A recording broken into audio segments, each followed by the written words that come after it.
Sir, our today topic is personality. Like everyone have different personalities. Someone is reserved, someone is bold, someone is neutral. So our topic is based on this. Like everyone is behave differently depend on its nature.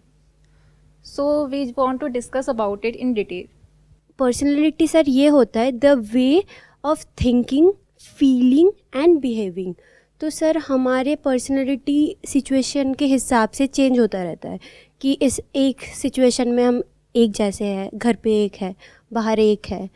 तो detail में अगर discuss करेंगे अच्छा तो what I think about personality कि हमारी personality हमारे surroundings के अराउंड चेंज होती है। जैसे मैं पहले था, मैं लाइफ को लेके सीरियस नहीं था, आपके सेशंस देखे, औरों की भी चीज़ देखी, तो उसके बाद मेरे में चेंज आया, आपका इम्पैक्ट पड़ा, उससे मैं लाइफ को लेके सीरियस हुआ, मैंने काफ़ी चेंज लाया अपनी पर्सनैलिटी में। आई थिंक ये टॉपिक इतना इंपॉर्टेंट नहीं है कि अपनी पर्सनालिटी को चेंज कैसे करें, बल्कि सवाल ये उठता है चेंज करना ही क्यों है।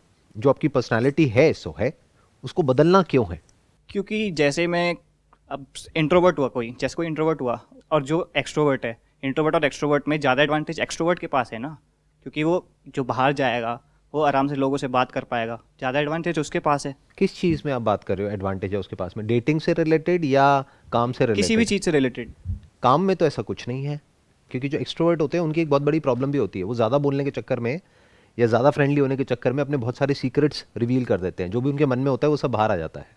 अगर आप इंट्रोवर्ट हो, आप तभी ये क्वेश्चन पूछ रहे हो क्योंकि आप इंट्रोवर्ट हो, राइट, मेरी तरह। तो जो इंट्रोवर्ट होते हैं उनका पता ही नहीं लगता है कि उनके अंदर चल क्या रहा है। वो सुनते ज़्यादा हैं, बोलते कम हैं। और एक्सट्रोवर्ट के साथ में क्या होता है, वो कुछ भी बोलते रहते हैं, बोलते बोलते बहुत सारी बातें ऐसी बोल देते हैं जो बाद में वो रिग्रेट करते हैं कि मुझे उस सिचुएशन में नहीं बोलना चाहिए था, फिर वो ओवर थिंकिंग मोड में चले जाते हैं। सर एक्चुअली एक्सट्रोवर्ट होने का कभी कभी लोगों को ना फ़ायदा भी हो जाता है। लाइक उनको कभी टेंशन नहीं रहती, और जो इंट्रोवर्ट होते हैं ना वो सोचते रह जाते हैं कि हमने बोला नहीं। इस गलत फहमी से बाहर आ जाओ, ऐसा कुछ नहीं है। ये जो एक्सट्रोवर्ट्स होते हैं ना, ये बाहर से देखने में बड़े फ्रेंडली लगते हैं, बाहर से देखने में बहुत कूल लगते हैं, बाहर से देखने में ऐसे लगते हैं कि उनको तो कोई टेंशन ही नहीं है, कोई परवाह ही नहीं है, जबकि अंदर जो उनके घर वाले होते हैं ना, उनको पता होता है उनकी क्या हालत होती है। वो कुछ भी बोल देते हैं कहीं पर भी जाकर के, बाद में बैठ करके सोचते रहते हैं। मैं ये नहीं कह रहा कि इंट्रोवर्ट बेटर है, एक्सट्रोवर्ट बेटर है, मैं बस इतना कह रहा हूं कि पहले अपनी पर्सनालिटी को समझो कि आपकी पर्सनालिटी क्या है, और अननेसेसरी उसको बदलने की कोशिश मत करो। एक्सट्रीम में इंट्रोवर्ट होना भी अच्छा नहीं है, एक्सट्रीम में एक्सट्रोवर्ट होना भी अच्छा नहीं है। इन दोनों के बीच में कहीं पे आपको फिट होना पड़ेगा कि जहां पे जिस सिचुएशन में ज़रूरी है थोड़ा सा एक्टिंग करने की, तो वहां पे एक्टिंग करी, जहां पे नहीं है वहां पर नहीं करी। ये नहीं कि हर सिचुएशन में एक एक्टिंग वाले मोड में आप हो। So basically we depend over situation ना। Obviously it all depends upon the situation. और क्वेश्चन ये इंपॉर्टेंट नहीं है, क्योंकि हम बहुत ही सरफेस लेवल पे और बहुत ही बेसिक लेवल पे क्वेश्चनिंग करते हैं। तो हम क्या क्वेश्चनिंग करते हैं कि अपनी पर्सनालिटी मेरी ये है, अब मैं ये कैसे हो जाऊं, अपनी पर्सनालिटी में क्या चेंजेस लेकर के आऊं, उससे क्या हो जाएगा। आपको पूछना ये है कि ये जो हमारी पर्सनालिटी है ये बनती कैसे है, व्हाट इज पर्सनालिटी। और हम इसे बेटर कैसे बनाएं। बेटर की कोई डेफिनेशन नहीं है, that is the problem. You are talking about better personality. मुझे बताओ बेटर पर्सनालिटी क्या होती है। मतलब सही टाइम पे हम वो रिएक्शन दे जो हम देना चाहते हैं, और मतलब जो सिचुएशन में फिट बैठता है। तो ऐसे तो आप अपने आप को हमेशा जज ही करते रहोगे बैठ करके, अपने माइंड में यही सोचते रहोगे कि मैंने सही रिएक्शन दिया है नहीं दिया। और सही किसके पॉइंट ऑफ व्यू से, सामने वाले के पॉइंट ऑफ व्यू से सही या आपके पॉइंट ऑफ व्यू से सही। अपने पॉइंट ऑफ व्यू से। प्रॉब्लम क्या होती है, आप अगर उसको जरूरत से ज्यादा जज करने लग जाओगे कि मेरा एक्शन सही है या नहीं है, मेरी पर्सनालिटी इस सिचुएशन में सही है या नहीं है, तो गड़बड़ हो जाएगी। सर मेरे को लगता है जो इंट्रोवर्ट लोग होता है ना, वो दूसरे पर्सन को समझने की ज़्यादा कोशिश करता है रैदर देन उनको समझाने की। खुद का पॉइंट प्रूव करने की कम कोशिश करता है, और जो दूसरे इंसान बोल रहे हैं उसका पॉइंट समझने की कोशिश करता है। तो इन दोनों में कौन सी चीज़ सही है कि हम लोगों को दूसरे को समझना चाहिए या खुद का जो पॉइंट ऑफ व्यू है लाइफ के टूवर्ड्स या वो समझाना चाहिए। दोनों ज़रूरी है ना। देखो यही गड़बड़ हो जाती है, हमें ऐसा लग रहा है कि इन दोनों के बीच में कोई लाइन है। जैसे जिस सोफे पे आप बैठे हो वो येलो कलर का है, ये ग्रीन कलर का है, तो आपको लग रहा है ऐसे ही ये इंट्रोवर्ट है, ये एक्सट्रोवर्ट है। एक्चुअल में ऐसी कोई लाइन नहीं है कि कोई इंसान इंट्रोवर्ट है या वो एक्सट्रोवर्ट है।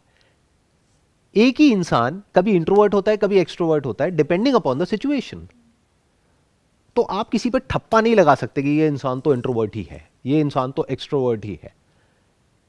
हाँ, कुछ ऐसे एक्सट्रीम में केसेस होते हैं, बट ऐसे रेयर होते हैं। 99% जो लोग होते हैं वो इन दोनों का मिक्सचर होते हैं। वो ना तो पूरी तरह से एक्सट्रोवर्ट होते हैं, ना पूरी तरह से इंट्रोवर्ट होते हैं।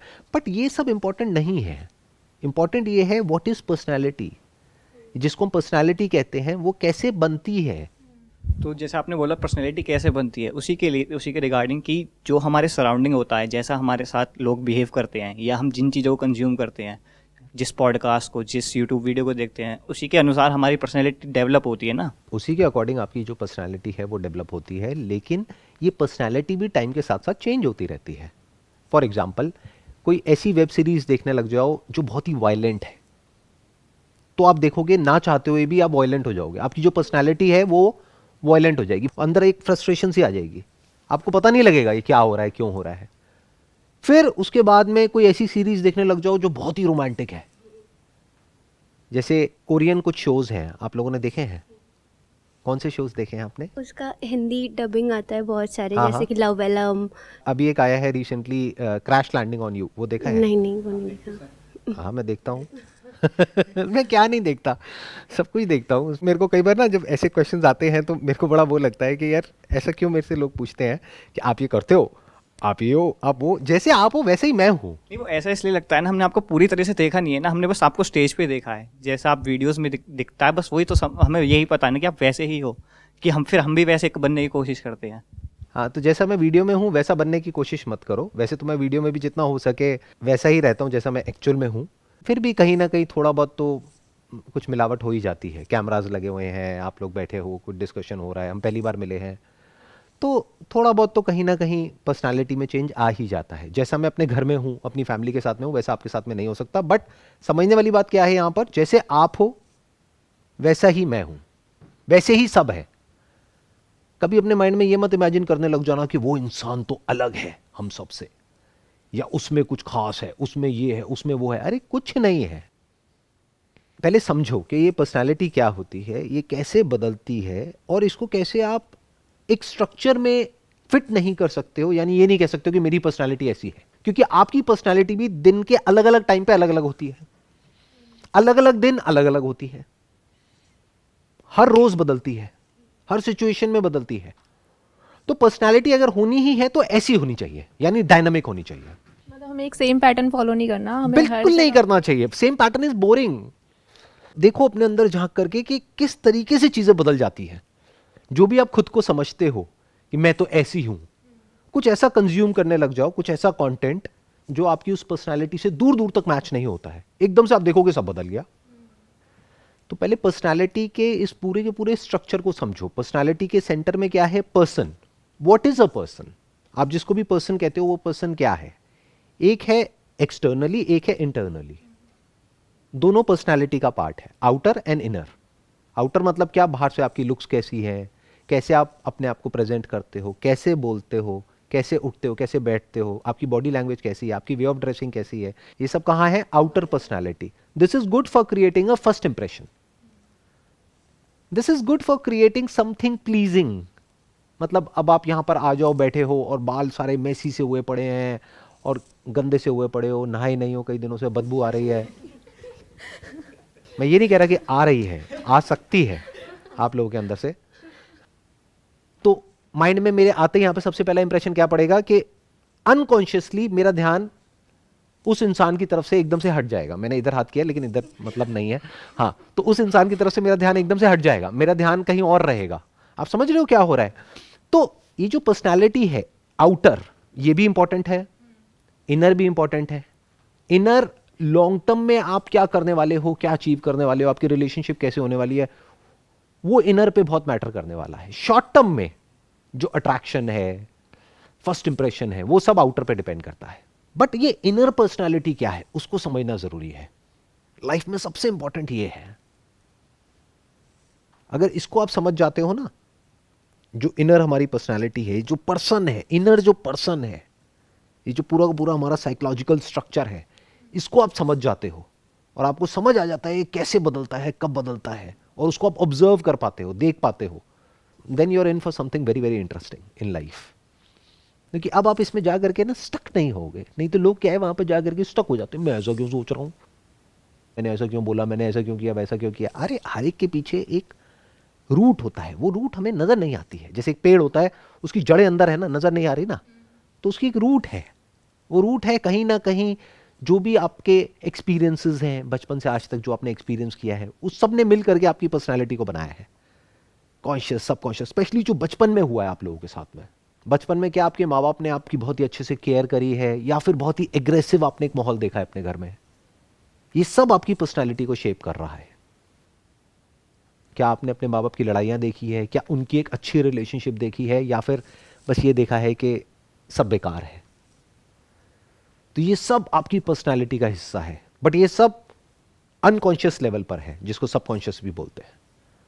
तो इसको भी समझना पड़ेगा, तब पूरी तरह से आपकी जो पर्सनैलिटी है वो डायनेमिक हो सकती है, फ्लूइड हो सकती है, स्टैटिक नहीं होगी। स्टैटिक पर्सनैलिटी में प्रॉब्लम होती है। बहुत सारे ऐसे लोग होते हैं उनकी पर्सनैलिटी एक ही जैसी है सदियों से, कई साल हो गए हैं, वैसे के वैसे हैं, कुछ बदलता ही नहीं है उनके अंदर, तो वो बोरिंग है, खुद के लिए भी और औरों के लिए भी। अगर आपको एक्चुअल में इंटरेस्टिंग होना है अंदर से, तो आपकी पर्सनालिटी ऐसी होनी चाहिए जिसको आप खुद भी प्रेडिक्ट ना कर सको, सामने वाला भी प्रेडिक्ट ना कर सके। मतलब कुछ नया आपके अंदर होता रहना चाहिए। आपकी पर्सनालिटी आप बता ही नहीं सकते कि वो क्या है। आज कुछ और है, कल कुछ और है, परसों कुछ और है। बेसिकली हम चेंज को अडेप्ट करते जाएं और साथ के साथ बढ़ते जाएं। और आप ये समझो कि चेंज होता कैसे है। जैसे आप में से कौन है जो बहुत ही रोमांटिक है? मुझे लगता है हूँ मैं। आपको लगता है कि आप हो? ऐसा क्यों लगता है आपको? मतलब जैसे मैं देखता हूँ मूवीज़ वगैरह में, सोचता हूँ जिस तरीके से सोचता हूँ उस हिसाब से।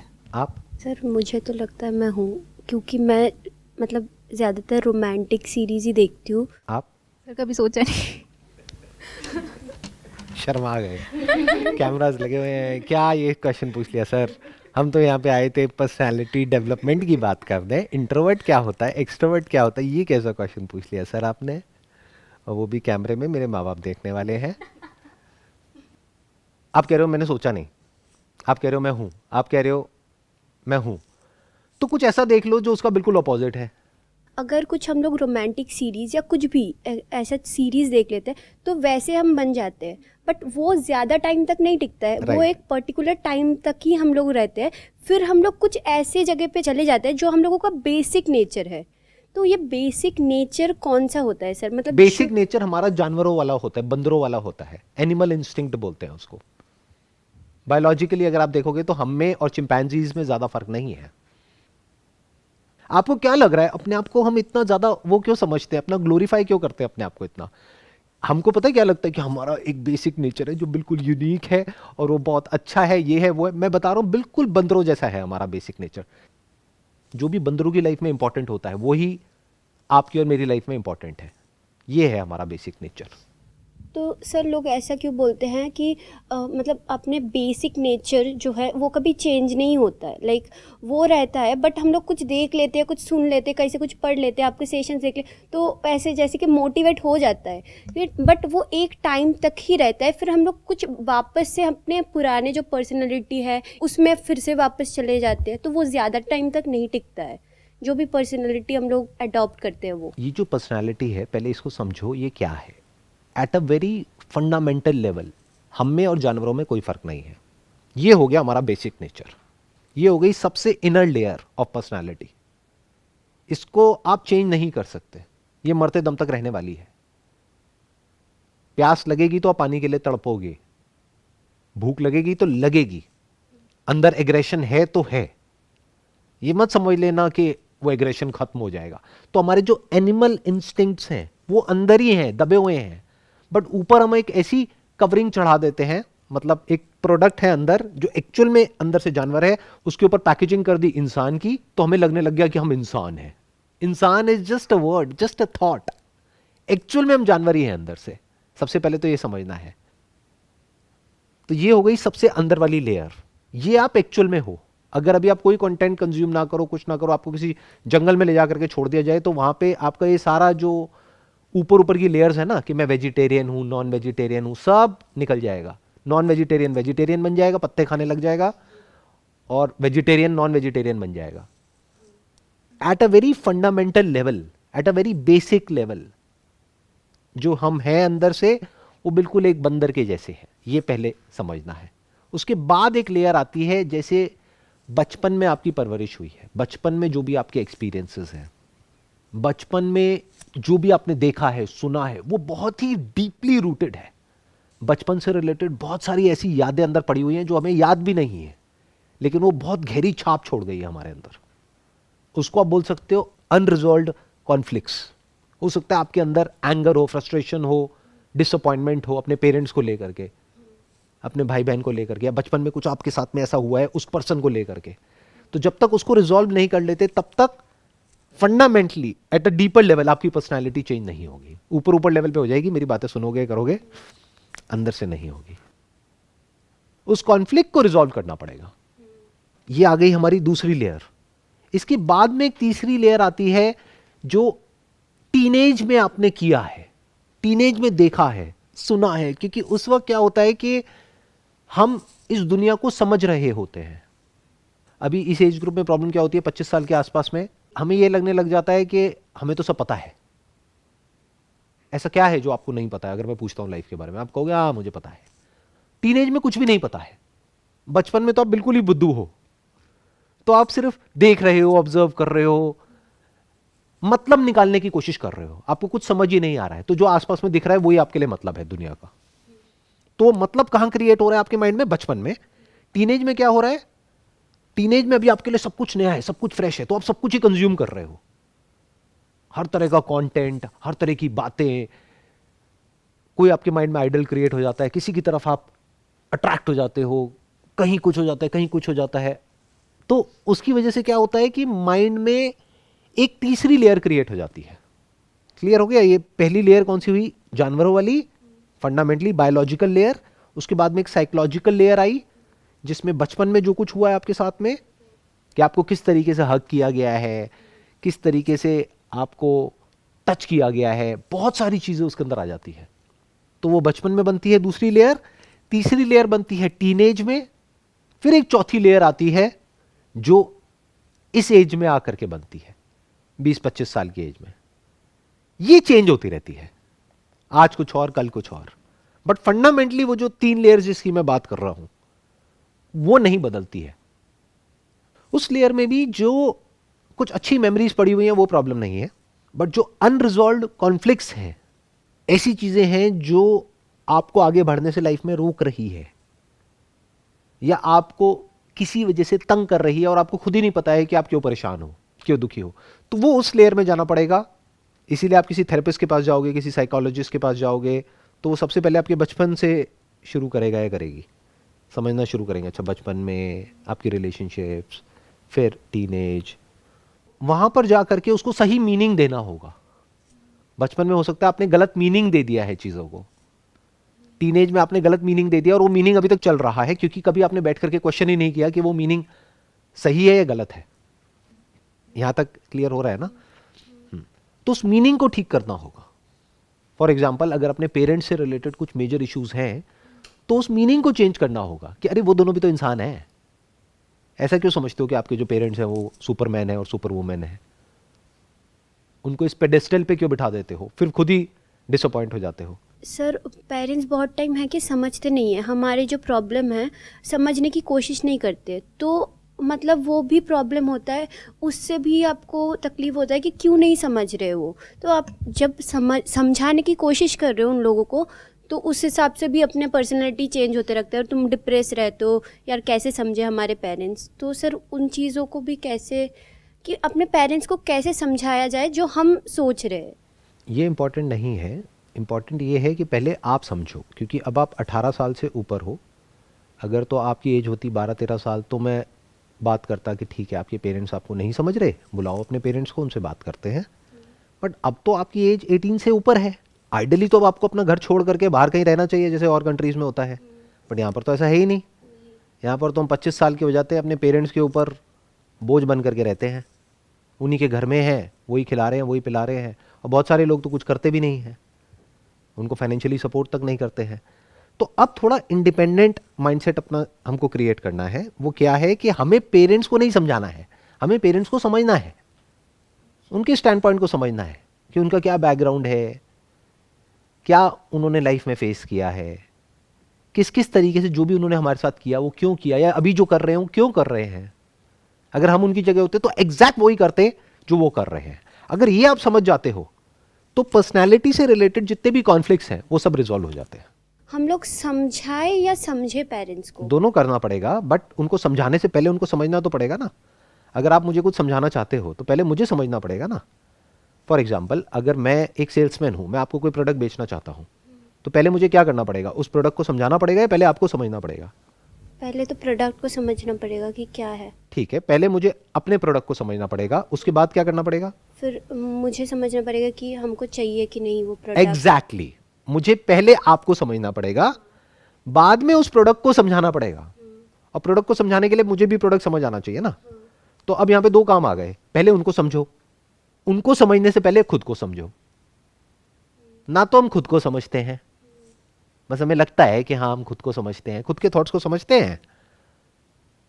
अगर आपके जो भी थॉट्स हैं, आप जो भी कह रहे हो ना कि जो मैं समझाना चाहती हूँ अपने पेरेंट्स को, आप मुझे समझाने की कोशिश करोगे, मैं काउंटर क्वेश्चनिंग करूंगा, आप फंस जाओगे। आप खुद ही बीच में कहीं जा करके स्टक हो जाओगे। आप कहोगे ये क्या हो गया, मेरी थिंकिंग तो बहुत ही शैलो है, मतलब मैंने तो बस यहीं तक देखा, इसके आगे तो देखा ही नहीं। तो आप खुद ही नहीं समझते अपने थॉट्स को या अपने करियर को या अपने फ्यूचर को, और हम ये एक्सपेक्ट कर रहे हैं कि पेरेंट्स समझ जाए। तो पहले खुद समझो, फिर पेरेंट्स को समझो, फिर समझाओ। अगर आप एक सेल्समैन हो, क्योंकि हम सब सेल्समैन हैं, जब आप कहीं जॉब के लिए भी जा रहे हो ना, तो ये समझ जाओ आप कुछ बेच रहे हो। आप किसको बेच रहे हो? आप अपनी स्किल्स को, अपनी नॉलेज को, अपने एक्सपीरियंस को, जो भी आप हो उसको बेच रहे हो। कभी नोट किया है वहां पे एक क्वेश्चन पूछा जाता है, what are your strengths and weaknesses? बहुत कॉमन क्वेश्चन है जॉब इंटरव्यूज में। अगर आपसे पूछते हैं आपकी स्ट्रेंथ्स क्या है और आपकी वीकनेसेस क्या है, तो क्या एक्चुअल में अपनी वीकनेसेस बताते हो कि मैं एक बहुत ही कि वीकनेस भी ऐसे बताओ कि वो स्ट्रेंथ का काम करे। एग्जैक्टली कभी भी ऐसी वीकनेस बताते हो कि मेरे अंदर तो बहुत गुस्सा है, मैं बहुत लड़ाकी हूं, मेरे अंदर ना बहुत जेलसी भरी हुई है, मेरे अगर साथ में मेरा एक कलीग है ना, अगर उसकी कोई तारीफ कर देगा ना मेरे सामने, तो मैं उसको छोड़ूंगी नहीं। एक्चुअल में हम ऐसे ही है अंदर से, लेकिन हम ऐसा कभी बोलेंगे नहीं। हम कैसे बोलेंगे? I am kind of workaholic, you know. ये आपकी वीकनेस है? अच्छा। मेरे को ना अगर कोई काम मिल जाता है ना, तो मैं उस काम को छोड़ती नहीं हूं, फिर चाहे कुछ भी हो जाए। मुझे प्रेशर अच्छा लगता है, और जब प्रेशर एक्चुअल में आता है तब हम गालियां निकाल रहे होते हैं अंदर से, राइट? किसी भी तरह का कोई भी प्रेशर किसी को अच्छा थोड़ी लगता है। अच्छा लगता है? अभी तो कोई प्रेशर नहीं है ना, है तो ब्रेक ले सकते हैं। नहीं, ठीक है। हम जो सोचते हैं वो बोलते नहीं है, और जो सोचते हैं उसमें भी हम लोगों का बहुत सारे खुद के अंदर ही कॉन्फ्लिक्ट है कि क्या सोच रहे हैं। वो सोच को ही हम लोग समझ नहीं पाए तो दूसरे को क्या ही समझाएंगे। तो सबसे पहला स्टेप क्या आया? जो सोच रहे हो तुम उसको समझो, उसको क्लियर करना है उसको कि clear आपको करना क्या है। चाहिए और क्या नहीं चाहिए, क्या नहीं चाहिए। और क्यों वो चाहिए जो आपको चाहिए और क्यों नहीं चाहिए, और वो कैसे मिलेगा। हाँ, फिर स्टेप 2 क्या है? अपने पेरेंट्स को समझो कि मतलब क्या चाहते हैं वो लोग। वो चाहते हैं कि मतलब आप जो भी सोच रहे हो वो भी वैसे ही सोच रहे हैं कि नहीं, कि मतलब वो भी सपोज़ आप कुछ बनना चाहते हो तो वही प्रोफेशन या वही चीज़ अपने तुम्हारे पेरेंट्स भी सेम हिसाब से देख रहे हैं कि नहीं, वो समझो कि अगर वो लोग अलाउ नहीं भी कर रहे हैं वो चीज़ों को, तो क्यों नहीं कर रहे हैं, उनको भी समझो। जो पेरेंट्स को भी समझना है ना, उसमें पता है असली चीज क्या समझनी है? या पेरेंट्स हो या कोई पर्सन हो या कुछ भी हो, पता है क्या समझना है? हमारे साथ भी वही हुआ होता बचपन से लेकर के आज तक जो उनके साथ में हुआ, तो आज हम एग्जैक्टली वैसे ही एक्ट कर रहे होते जैसे वो कर रहे हैं। तो मेरे में और उनमें कोई फर्क नहीं है, ये समझो। ये हम कभी नहीं समझते हैं। अपने पेरेंट्स को अलग कर देते हैं अपने आप से, उनको इंसान से पता नहीं क्या बना देते हैं, फिर खुद ही कंफ्यूज हो जाते हैं। सर आपने जो बोला था ना कि साइकोलॉजिकल लेवल पे जो हमारी लेयर होती है, जो बचपन से हमारे साथ जो भी हुआ होता है, कन्फ्लिक्ट्स होते हैं या फिर कुछ भी हुआ होता है, उसका असर हमारे अभी तक रहता है, मतलब लाइफ टाइम तक रहता है। तो उन इश्यूज़ को हम रिजॉल्व कैसे कर सकते हैं ताकि हम लाइफ में एक अच्छी पर्सनैलिटी और अपने आप को आगे बढ़ा सकें? जिसकी वजह से आपको प्रॉब्लम है उससे जाकर के बात करो। नहीं सर, कभी कभार जो पास में कुछ हो चुका है तो वो मतलब हम उसे रिजॉल्व नहीं कर सकते जाके, मतलब जो हो गया, मतलब या तो हम उस लोगों से नहीं मिल सकते अब, या फिर वो लोग अब हमारी लाइफ से जा चुके हैं तो हम रिजॉल्व नहीं कर सकते। मतलब हम उसे कैसे अपने अंदर कन्फ्लिक्ट को बंद करें? तो वो पास्ट किस वे में आपके माइंड में पड़ा हुआ है? क्या वो पास्ट प्रॉब्लम है? क्या वो मेमोरीज प्रॉब्लम है? आप क्या चाहते हो कि मैं उस इंसान का नाम भी भूल जाऊं, सारी मेमोरीज भी वाइप ऑफ हो जाए, सब कुछ मिट जाए? क्योंकि अगर वो मिटेगा तो सिर्फ वो नहीं मिटेगा, फिर सब कुछ ही मिट जाएगा, अच्छी भी मेमोरीज गायब हो जाएंगी। बट वो हम नहीं चाहते, अच्छी मेमोरीज को बचा के रखना चाहते हैं। तो एक्चुअल में प्रॉब्लम क्या है कि वो जो खराब मेमोरीज हैं उसको जो आपने मीनिंग दिया हुआ है, वो आपकी पर्सनालिटी में प्रॉब्लम्स क्रिएट कर रही है। उस मीनिंग को अगर आप चेंज कर देते हो, और वो भी चेंज नहीं करना है, उस मीनिंग को ठीक करना है। एक होता है चेंज करना कि नहीं मैं उसको फॉरगिव कर दूंगा, मैं उसको फॉरगिव कर दूंगी। ऐसे कैसे कर दोगे फॉरगिव? मीनिंग को चेंज करो कि भाई उसने जो किया वो गलत किया, लेकिन मैं उसकी जगह होती या उनकी जगह होती तो मैं भी एग्जैक्ट वही करती जो उन्होंने किया, तो मीनिंग चेंज हो जाता है। फॉर एग्जाम्पल, कभी किसी ऐसी जगह पे गए हो जहां पे बहुत बंदर होते हैं, वैष्णो देवी में होते हैं ना, अगर वो बंदर कुछ अजीब आपके साथ में कर देते हैं तो क्या करते हो? जिंदगी भर बैठ करके सोचते रहते हो कि उस बंदर ने मेरे साथ में ऐसा क्यों किया, मैं बदला लूंगी उससे, जाकर के उसको छोड़ूंगी नहीं, उसने मुझे काटा तो मैं उसको काटूंगी, मेरा ये सामान लेकर के क्यों भाग गया वो बंदर, कहां है वो बंदर? ऐसा कुछ करते हो? क्यों नहीं करते? सर उसका बेसिक नेचर है, उसका काम यही है करना, मतलब तो इंसानों का काम क्या है? इंसानों का बेसिक नेचर बंदर के जैसा नहीं है क्या? इस बात को हम समझ क्यों नहीं पाते हैं? इंसान भी तो अंदर से बंदर ही है। तो इंसानों को बंदरों की तरह देखो तो आपकी 99.99% प्रॉब्लम सॉल्व हो जाएगी। और ये कोई इल्यूजन नहीं है, ये कोई पेपटॉक नहीं है जो मैं आपको दे रहा हूं, ये फैक्ट है। बायोलॉजिकली, साइकोलॉजिकली अगर इंसान को आप ध्यान से समझोगे, खुद को अगर आप ध्यान से समझते हो, तो अपने में और एक बंदर में ज्यादा फर्क नहीं पाओगे। बस हमने कपड़े पहने हुए हैं, थोड़ा सा बाहर से ऐसे दिखा रहे हैं कि हम कुछ अलग हैं, बट फंडामेंटली सब बंदर है। ये वर्ड मैं इसलिए यूज कर रहा हूं क्योंकि ये बहुत ही ऐसा वर्ड है जिसको सुन करके हमको हंसी आती है। तो अगर आप इस सच को देख लेते हो कि जो भी आपके बड़े हैं, छोटे हैं, रिलेटिव्स हैं, फ्रेंड्स हैं, ये हैं, वो है, सब बंदर हैं। आपने कहा ना वैष्णो देवी में आपने बंदर देखे, तो इमेजिन कर लो कि आप यहीं बैठे हो और आपके चारों तरफ बंदर है, तो हंसी आएगी, तो हंसते खेलते रहोगे लाइफ में, सारे कॉन्फ्लिक्ट्स एक झटके में रिजॉल्व हो गए। अब बंदरों ने क्या किया क्या नहीं किया उससे क्या फर्क पड़ता है?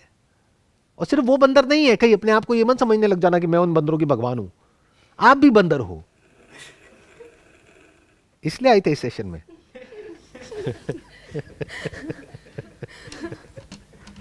आए थे इंसान बन करके, और यहां से बाहर निकलोगे तो बंदर बन करके बाहर निकलोगे। हम बंदरों की पर्सनैलिटी पे रिसर्च कर रहे हैं। बंदरों की पर्सनैलिटी पे हम रिसर्च कर रहे हैं। अरे इंसान बंदर ही है, इस बात को बारीकी से ऑब्जर्व कर लो। बाहर से वो जो नौटंकी कर रहा है या कर रही है ना, अगर उसको हटा करके आप एक्चुअल में उसको देखोगे तो आपको नजर आ जाएगा एक्चुअल में क्या खेल चल रहा है। बस फर्क यह है कि इंसान के पास में एक फिल्टर है जो कभी काम करता है कभी नहीं करता है। वो फिल्टर क्या है? जैसे बंदर को जहां पे सुसु आती है वो वहीं पे कर देता है। हमारे पास में एक चॉइस है, अब आप यहां थोड़ी करोगे, बचपन में कर देते, तो बचपन में वो फिल्टर नहीं था, अब एक फिल्टर आ गया है। अब वो फिल्टर कभी काम करता है कभी नहीं करता, वो पूरी तरह से रिलायबल नहीं है। तो इस गलत फहमी में मत रहना कि किसी के पास में एक ऐसा फिल्टर है जो हर सिचुएशन में काम करता है। सो जब इस तरह से आप समझते हो तो आपके सारे जो ये डीपर कॉन्फ्लिक्ट्स हैं अनकॉन्शियस लेवल पे, वो रिजॉल्व हो जाते हैं बहुत ही आसानी से। उसको रिजॉल्व करने के दो तरीके, एक है आप किसी थेरेपिस्ट के पास में जाओ, वो एक एक करके उन लेयर्स को देखेगा, करेगा ये वो। एक है कि एक झटके में इस पूरे के पूरे स्ट्रक्चर से बाहर निकल आओ। ये जो बचपन का और टीनेज का पूरा बैगेज है ना, कि उसने मुझे धोखा दे दिया, उसने उसके लिए मुझे छोड़ दिया, अरे वो बंदर है, वो बंदरिया है, क्या फर्क पड़ रहा है?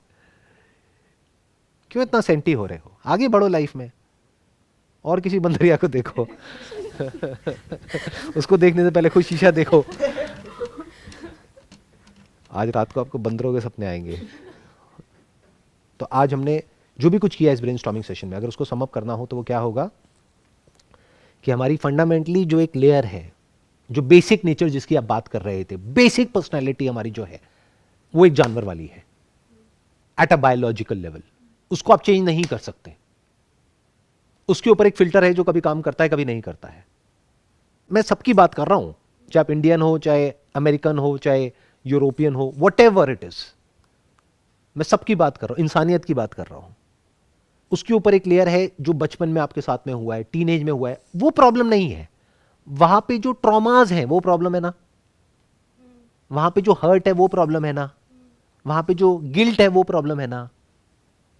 तो गिल्ट किससे रिलेटेड होती है? खुद से रिलेटेड। हर्ट होती है औरों से रिलेटेड। तो आप भी बंदर, वो भी बंदर, वो भी खत्म हुआ। बंदर गाली तो नहीं लग रही ना, मतलब हाँ ठीक है, मतलब अच्छा प्यारा वर्ड है ना, आसान लग रहा है सब कुछ। आसान लग रहा है। हाँ, मैं वही कोशिश कर रहा हूँ कि कितना आसान बना दिया जाए इस पूरे के पूरे स्ट्रक्चर को, जो बहुत कॉम्प्लिकेटेड लगता है। अगर आप कुछ साइकोलॉजी की बुक्स पढ़ोगे, मैंने काफ़ी पढ़ी हैं, तो जब वो पढ़ोगे तो वो बहुत कॉम्प्लिकेटेड हो जाएगा। यही बात जो मैं कह रहा हूँ उसको कहने के लिए उनको 500 पेजेस लगेंगे, तो मैं 5 वर्ड्स के अंदर अंदर, 5 वर्ड भी क्या, 1 वर्ड के अंदर अंदर बोल रहा हूँ, बंदर, बस खत्म। तो यहाँ पे आपकी बहुत सारी प्रॉब्लम सॉल्व हो जाती है। जैसे इस सच को आप देख लेते हो। अच्छा, बंदर के बच्चे कौन होते हैं? बंदर के माँ बाप कौन होते हैं? बंदर के भाई बहन कौन होते हैं? बंदर की बीवी कौन होती है? नहीं, बंदरिया। हाँ, बंदर का फ्यूचर कैसा होगा? बंदर ही रहेगा सर। तो अब क्या है यहाँ पे, अब क्या करें इस सेशन का? बंदर। बंदर, बंद करो इस सेशन को, बहुत हो गया। ठीक है, तो ऐसे ही समझो चीज़ों को। जब ऐसे समझ लेते हो तो आपको समझ आ जाता है कि ये जो चाइल्डहुड से रिलेटेड जो भी जो सिचुएशंस आपके माइंड में बैठी है ना, उसको इस तरीके से समझो, टीनेज से रिलेटेड इस तरीके से समझो, और वहां से फ्री हो जाओ।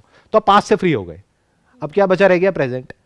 प्रेजेंट में अपनी पर्सनालिटी को चेंज करना है। जिस भी सिचुएशन में आपको जाना है, उस सिचुएशन के हिसाब से अगर चेंज करना है, तो मैंने बताया उस तरह का कंटेंट कंज्यूम करो, एकदम से पर्सनालिटी चेंज हो जाएगी। जैसे मैं एक एग्जांपल देता हूं, जैसे आपकी शादी होने वाली है, तो उस वक्त ये लड़ाई मारकाट वाली सीरीज नहीं देखनी है। वो देख लो जिसकी मैंने बात करी, क्रैश लैंडिंग ऑन यू। ये मेरे दिमाग पे भी ताज़ी ताज़ी छाप छोड़ी हुई है इसने, अभी मैंने देखी है, अभी फिनिश करी है कुछ दिन पहले। बड़ी कमाल की सीरीज है, फिक्शन है, मतलब it has got nothing to do with reality, but बड़ा मज़ेदार ड्रामा है। वो देख लो तो you will enter into a zone which is conducive for a relationship. ऐसे ही इफ़ यू वांट कॉन्फिडेंस, आपको जॉब इंटरव्यू के लिए जाना है, उस वक्त ये सीरीज नहीं देखनी है, तो वहां जाकर के रोमांटिक हो जाओगे। जॉब इंटरव्यू में बैठे होगे, सर क्या क्वेश्चन पूछा है आपने, सर सर मजा आ गया सर। तो उस वक्त आपको क्या चाहिए? कॉन्फिडेंस। तो वो कॉन्फिडेंस कहां से आएगा? ऐसे कुछ गाने हैं, वो सुनने लग जाओ, उस जोन में जाओ। तो जब जो जोन चाहिए उससे रिलेटेड कंटेंट कंज्यूम करो, उससे रिलेटेड बुक पढ़ो, उससे रिलेटेड वीडियो देखो, उससे रिलेटेड बातें करो, उससे रिलेटेड बातें सुनो, उस जोन में चले जाओ। जब उसको अचीव कर लो, अब उसकी क्या जरूरत है? अब इंटरव्यू को क्रैक कर लिया ना, अब उसकी क्या जरूरत है? यू डोंट नीड इट, छोड़ दो उसको, किसी और जोन में जाओ। तो ऐसे अपने जोन्स को आप चेंज कर सकते हो, अपनी पर्सनैलिटी को चेंज कर सकते हो। फिर कभी भी किसी भी सिचुएशन में आप अपने आप को बड़ी जल्दी तैयार कर सकते हो। आपको सिर्फ हफ्ता चाहिए, हफ्ते में आप अपने जोन को चेंज कर सकते हो। सर बट फिर ऐसा कैसे हो कि हम उसको बनाए रखें आगे तक के लिए भी, कि वो हमेशा रहे? कुछ भी बना नहीं रहता है इस दुनिया में, और उसको बनाए क्यों रखना है? यही तो प्रॉब्लम है, कुछ लोग बनाए रखते हैं। अब मैं किसी का नाम नहीं लूंगा, बॉलीवुड में एक एक्टर है जिसकी 25-30 साल पहले एक मूवी हिट हो गई थी, अभी भी उसने उसी जोन को बनाए रखा है। तो क्या हो रहा है, उसकी एक के बाद एक सारी मूवीज फ्लॉप हो रही है। तो बनाए नहीं रखना है, बदलना है वक्त के साथ। और कुछ एक्टर्स हैं जो बदल जाते हैं, एक मूवी में कुछ और, दूसरी में कुछ और, तीसरी में कुछ और, चौथी में कुछ और। ऐसी ही तो लाइफ है, you have to keep changing.